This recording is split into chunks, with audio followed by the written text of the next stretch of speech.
welcome to the final session of today here on the main stage, and we're here to discuss women in tech, specifically the challenges faced by women, the opportunities available, plus insight and advice from female leaders in the industry. And joining me, I'm glad to say there's some very familiar faces, including Ash, who was just on stage. So Ash, please come and join us.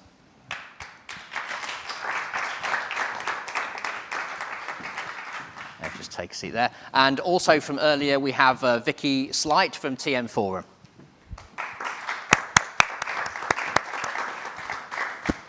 And completing our panel for today is Kerry Gilder, CEO of Colt.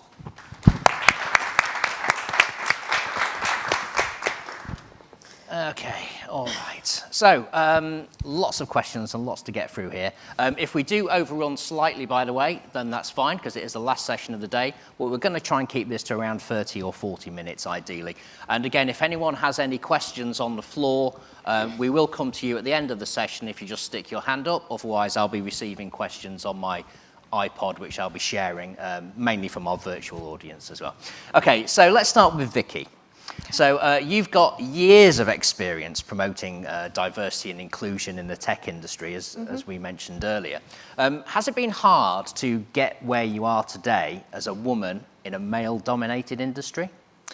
It's interesting because we were just kind of having this conversation. I think when I was younger, when I was starting out in my career, because I started out in product marketing, which is not quite the same as marketing and did tend to be kind of more male-led, and being in such a male-dominated environment was quite difficult. Now I don't think I notice it as much because things have changed slightly, but I don't notice it as much because I've found my own voice.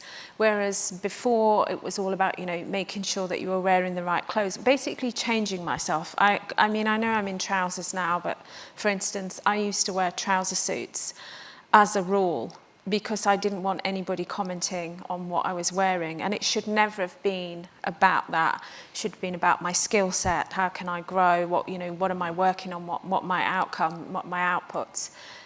So it has been difficult, but I think I've learnt now you don't change. You just carry on delivering, and that's why I don't just promote diversity inclusion. I build it and I advocate for it as well. So, and I'll continue to do that. Yeah, there's a lot of head nodding going on. So Kerry, why don't you go next? Do you have a similar range of experience there?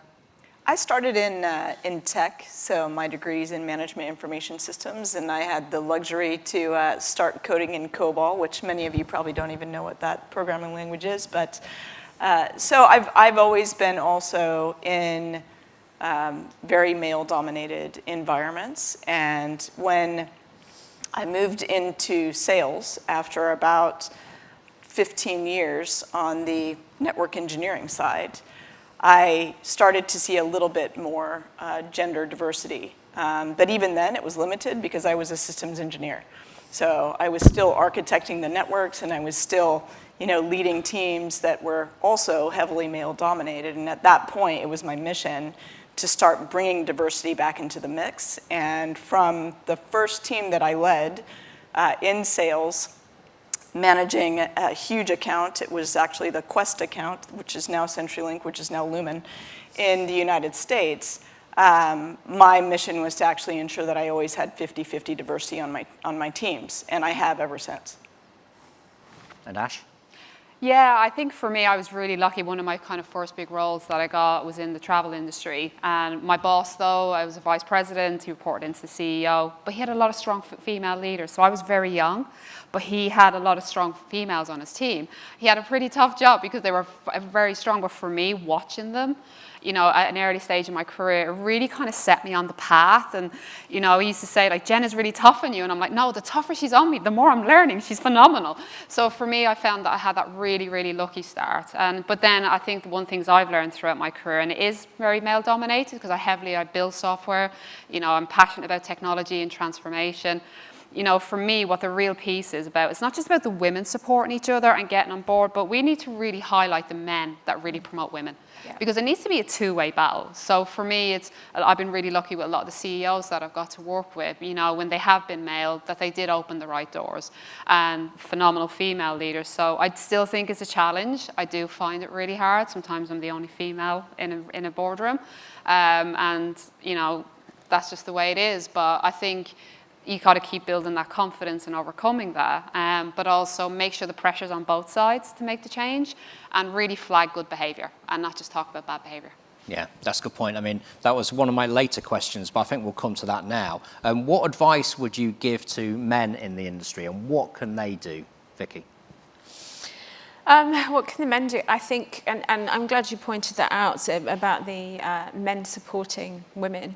I think allyship is so important, and allyship and championing diverse talents, and not just women, but you know, somebody, and we should all do this, women included as well, because when you're championing somebody, you don't just talk about them when they're in the room and push them forward and put them in front of the right people, but you actually take a vested interest in helping them in their career, and you advocate for them when they're not even in the room.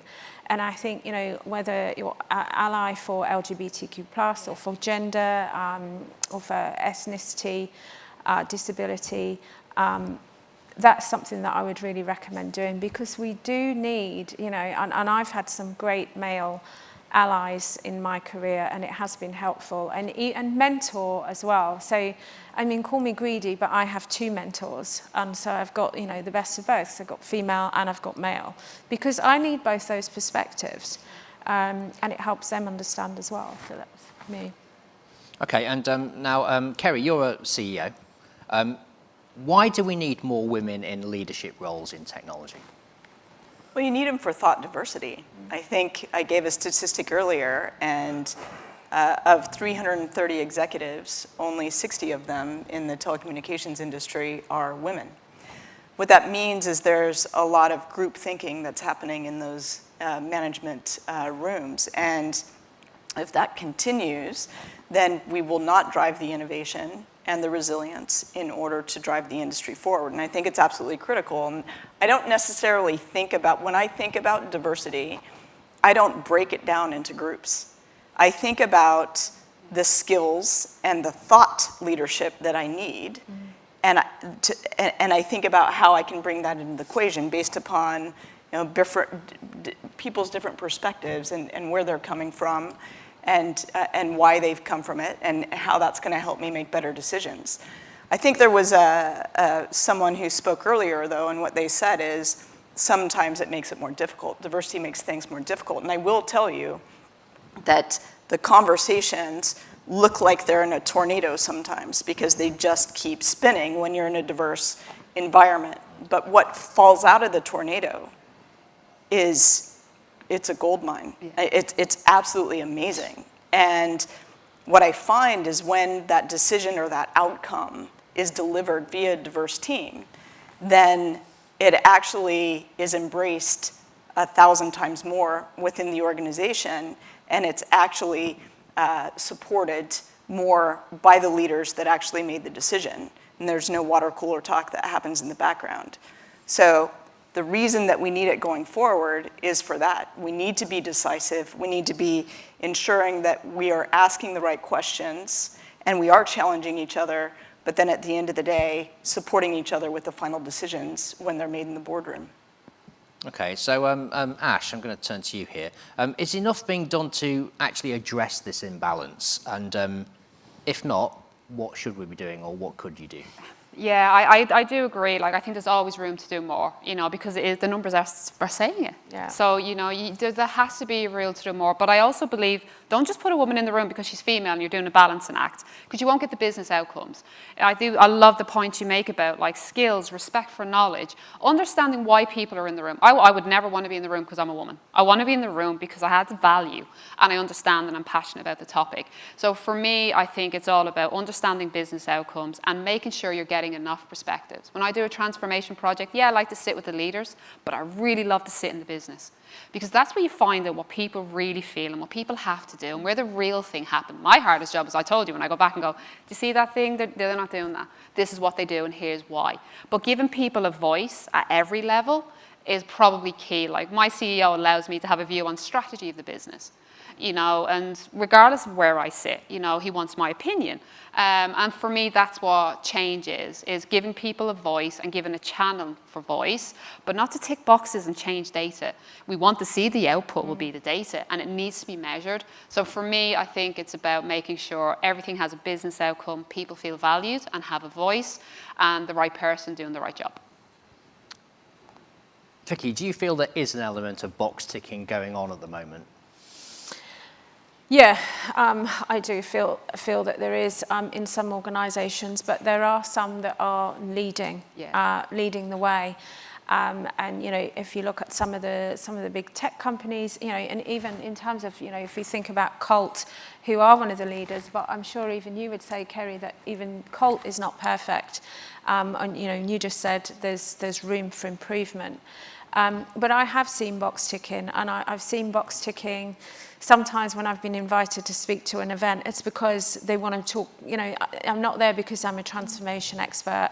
I'm there because they want to talk to me about diversity. So I always do check. You know, we see events that happen and, you know, the box is ticked. We've got to make sure that we've got enough female speakers on panels, etc. It has to be the right people, but yes, there does need to be that balance, because otherwise you don't get the balance in the audience either.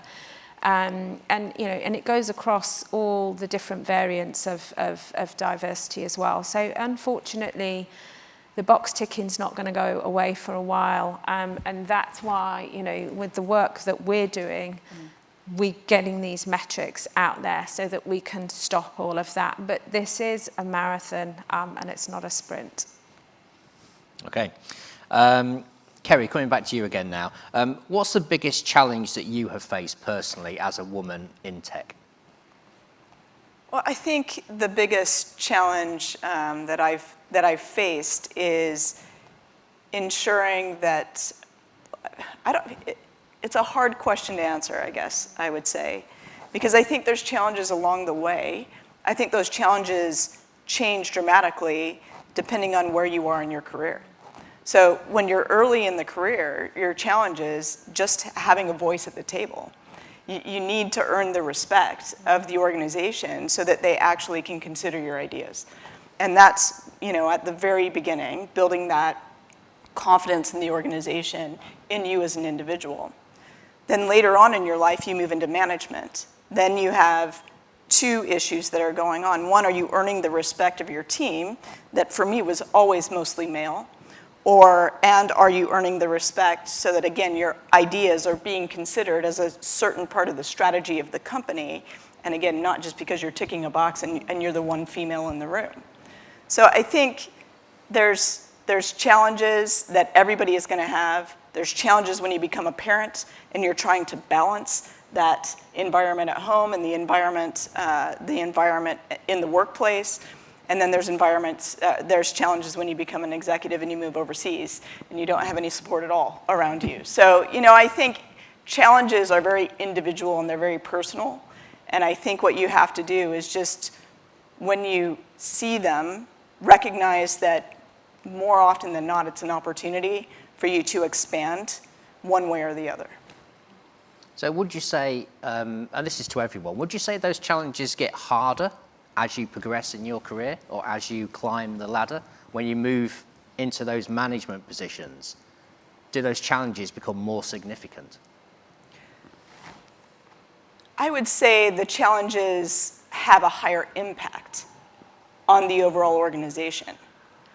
I wouldn't say that they become necessarily harder, because I think as you get older, you build confidence. So you know how to deal with them better, and you don't suffer as much from the imposter syndrome that you do when you're, you know, early in your career.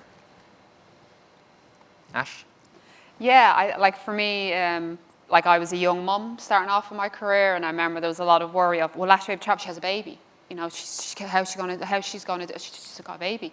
You know, she's on her own. How would she do it? And I felt for me, the challenge then was, no, let me work out my life. You know, the opportunity should be there, and you know, and getting past that, I think, was a challenge. Was it the challenges I face now, where like Nathan's now 21, he's gone into tech, and everyone's like, he's phenomenal. And you know, for me, the challenges are not necessarily hard; they're just different.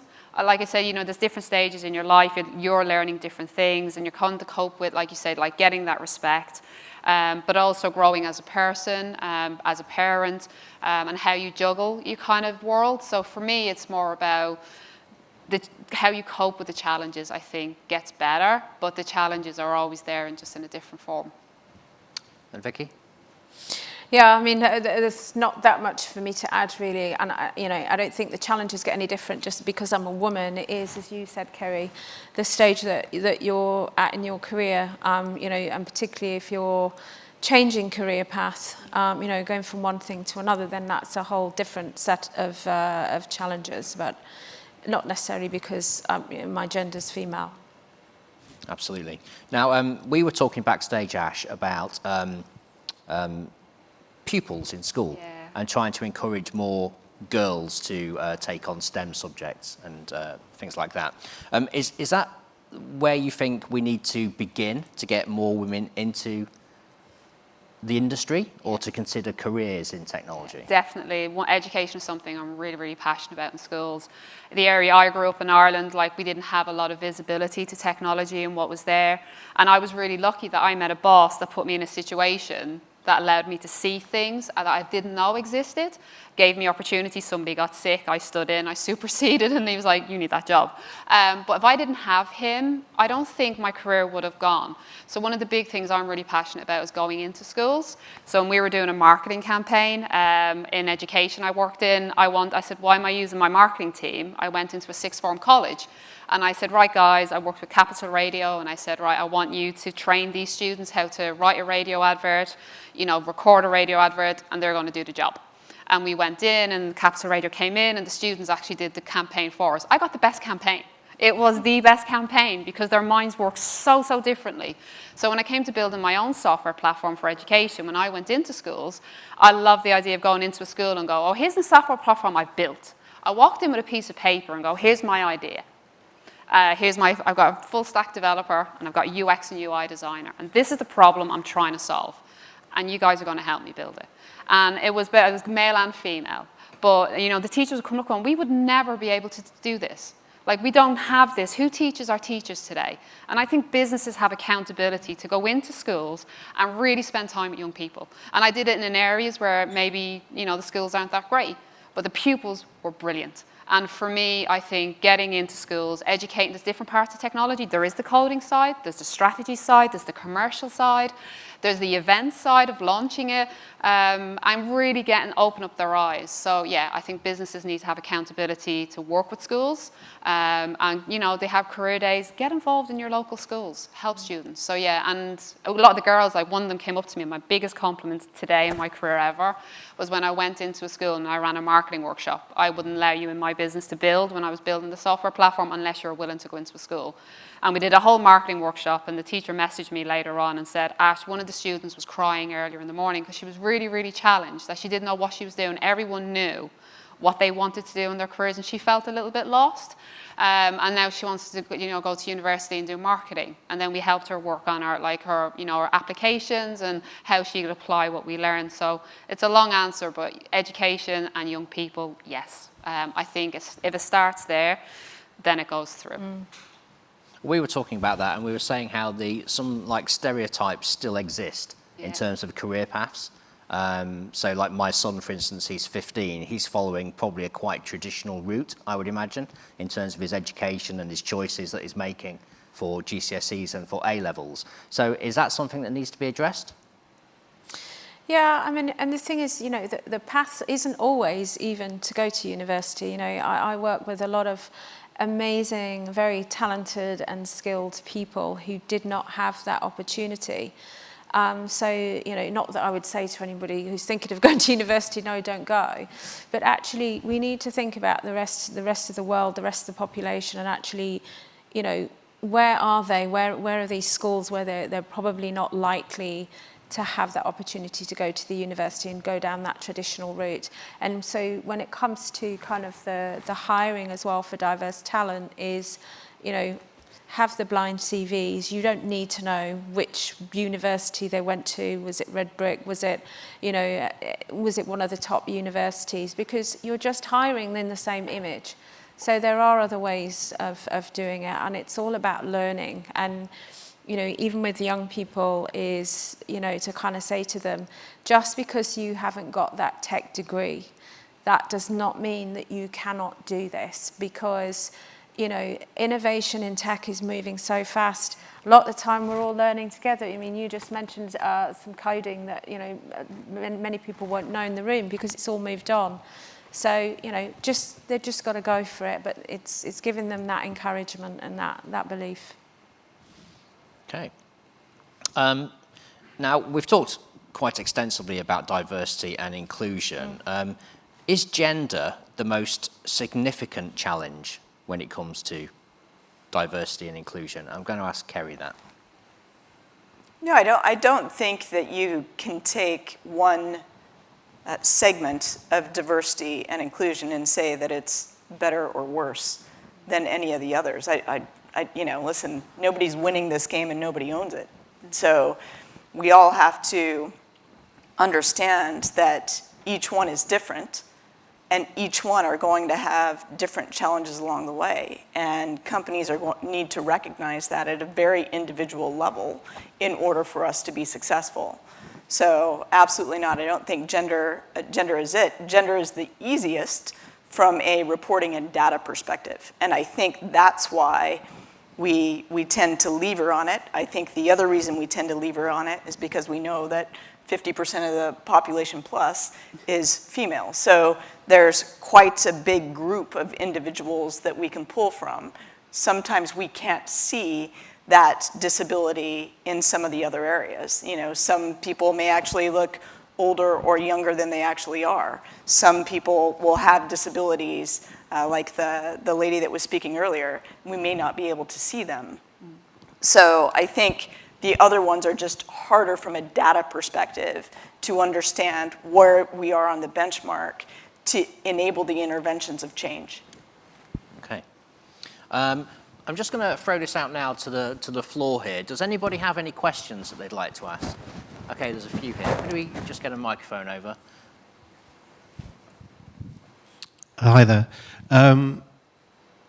So Glenn White, CEO of BizClick, but even though we're talking on a global platform, I wondered whether here, because we're in London, we're in the UK, what do you think government should be doing as far as the education's concerned? Because I know from our perspective in Norwich, we struggle with many of the courses like digital and attracting them to the types of talent that we will need to hire in the future.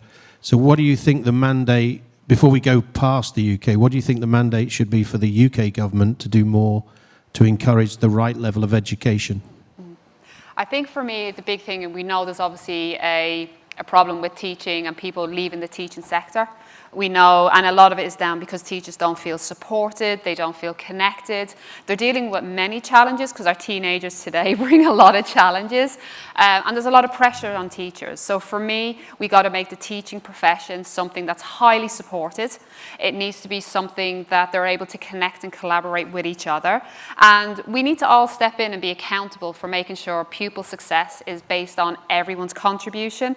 And I think as long as the teachers are supported and connected, and government pay them better, be conscious of the support they need, depending on whether they're working in an inner city school or an outer city school.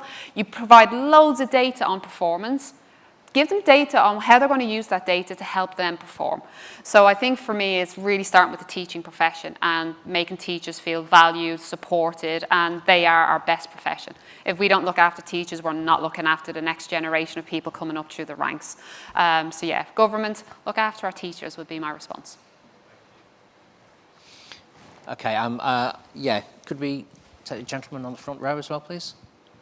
Thank you. Yeah, Jason Westgate, worked for Technology Magazine. I just want to say thank you first and foremost for obviously coming to here and obviously sharing some really challenging topics, which obviously no doubt kind of obviously enables us to grow collectively as a set of individuals. But we understand that there's an undercurrent of the need of diversity to drive better business insights and better decisions without treating it like a tick box exercise. I think it is one of the main takeaways that I have. And although the path may be more disruptive than what people are feeling is normal, but I'm a great believer in the need for role models and mentors, personally as well as in business, enabling us to either know there's a path or to stand up and be seen.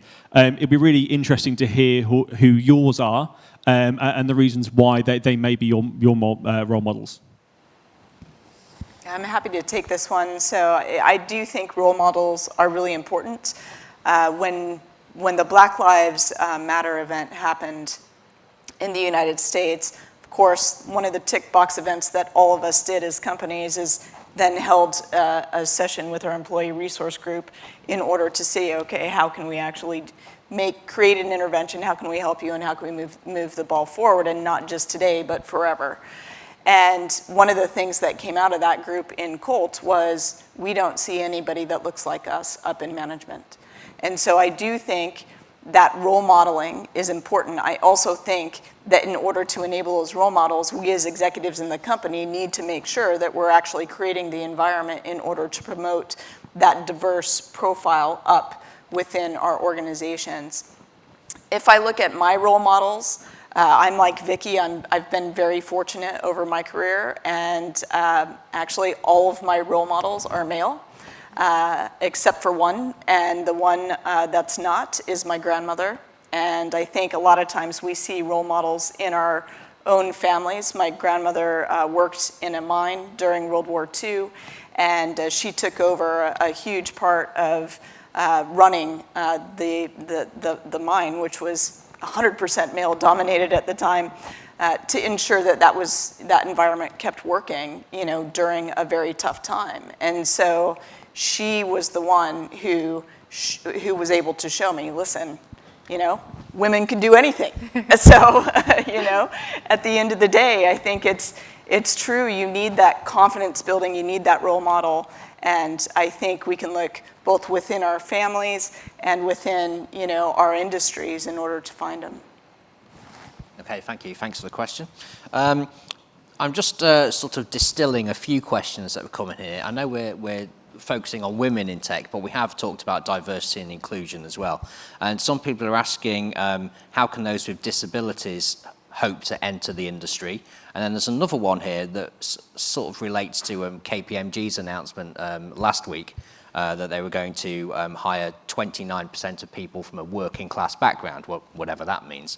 So how could people from a poor, like socio-economic background or from with disability, is there scope for them to get into the tech industry right now?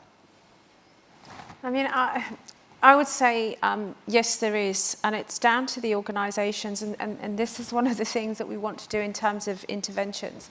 Even if you look at some simple things, and disability is across a very, very wide range, but even if you look at the Microsoft Office suite, there's so many things that can be turned on for better accessibility, and the same on the website, and it's just not there. I've been in some very large company offices, I won't mention any names, and they said, no, we have got full accessibility, because they've got wheelchair access. And I said, but when my colleague comes in, I said, what's the awareness? Because he's in a wheelchair, you can't shake his hand, he's got his full-time carer, and people will do one of two things. And I said, one is they'll try and shake his hand because that's the polite way of greeting someone, or they'll look away, ignore him if they don't have to meet him. And I said, and I need you to see that, because it's not just about having the right accessibility, it's about having the right awareness. And I must admit, when I first met the person I'm talking about, he's a good friend of mine now, I went to shake his hand because I just didn't have that awareness. And every time I meet with him now, I'm just soaking up the information, and he's happy to share that, you know, what his needs are from a, you know, professional perspective with me. And I just become like a sponge because it's really important to me. So it is down to the organisations to actually go out and speak to these people, reverse mentoring as well. And I don't care whether that's, you know, it's gender, or it's LGBTQ+, or it's disability, it's ethnic minority. The reverse mentoring can be good for both parties. So when it comes to, yes, they can get into tech, and I know a lot of people with disabilities that are in tech. It's about recognising what you need to do, not just as an organisation, but as an individual, and it is okay to ask. Okay, and just one final question, because we're actually slightly over time, but it's one that I'll put out to all of you. Obviously, you're all very successful in your own ways in technology and in the tech industry. What advice would you give to young women today who are thinking of a career in tech? And Ash, we'll go with you first. For me is know boundaries and don't make decisions too quickly. Like for me, it was the ability to learn different things. You know, I started off in marketing. I fell in love with product and design and technology, solving problems. What's the problem we're solving? Why does this thing exist? So for me, for young people, I think coming in is open your mind. You're like, just look at different things, get involved in different departments, spend time with different people. And for me, you learn so much, and find what your passion is, and then that your passion will speak, not what you look like or how you behave. It'll be the thing you love will be the thing you'll gravitate to. So don't kind of pigeonhole yourself too early. Spread across an organisation and learn as much as you can, and value knowledge, share it, and always take it. So that'll be my advice. Okay, good advice. And Vicky? Yeah, I think, as I said earlier, just you know, don't consider it. Just go ahead and do it, and learn everything that you can. Don't put yourself into one box, and also talk to people that don't look like you. Don't remind yourself of you, and you know, just learn new skills. Don't change yourself. Don't change the way you dress. Nothing. It's just get on with it. Kerry? These ladies did a fabulous job, and learning is definitely it. I'd actually like to answer a different question, if that's all right, and that's what the men should do in the industry. And my ask to the men in the industry is to get involved in DE&I. More often than not, we see 3 women just like us today up on a panel. I'd like to actually see men up on a panel. If you look at the civil rights movement in the United States, the only thing that changed, when real change actually started to happen, is when the majority got involved. So we need the majority involved. All of you men out there are the majority, and you're the ones who can actually enable the real change. So please get involved. Please take advantage of the IDS score. Please work with the TM Forum in order to understand how you can drive your organization to a higher level of profitability, drive more innovation, and ensure the resilience is there as we look to the future post-COVID. Yeah. Okay, all right, well, I think that's the perfect way, really, to end the day today, right?